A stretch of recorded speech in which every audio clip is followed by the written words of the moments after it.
Lancé en novembre dernier, le e-visa est désormais délivré à l'aéroport Félix Houphouët-Boigny d'Abidjan. Il est effectif donc depuis le 2 janvier 2014. La société en charge de la délivrance du e-visa a organisé un cocktail de présentation pour expliquer le processus d'obtention de ce visa biométrique.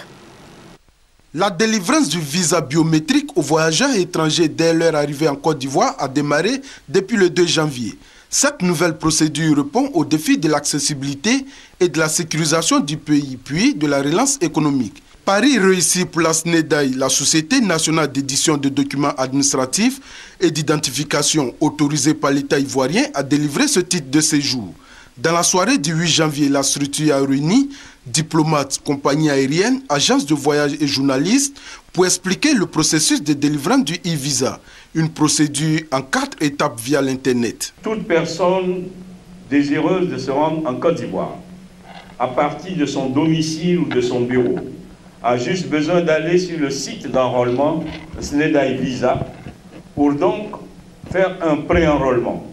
Mais tout ceci se fait en un laps de temps, c'est-à-dire dans la même journée, la réponse est donnée, et donc la personne munie donc de ce numéro de pré-enrôlement peut embarquer et prendre son avion, se rendre en Côte d'Ivoire, et le visa lui est donc délivré à l'aéroport. Le coût varie entre 46 000 et 85 000 francs CFA selon la durée du séjour.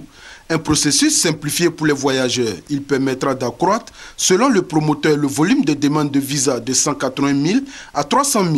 Il facilitera également la tâche aux agences de voyage. Le problème des visas était un problème majeur et qui arrivait à aboutir à des échecs au niveau des volontés de groupes à venir en Côte d'Ivoire. Donc là maintenant, avec ce visa, ce e-visa, les choses vont être beaucoup plus simples et pour le voyageur et pour nous surtout. Actuellement délivré à l'aéroport Félix Houphouët-Boigny, le e-visa va s'étendre à tous les aéroports de Côte d'Ivoire. Les frontières terrestres ne sont pour l'instant pas concernées.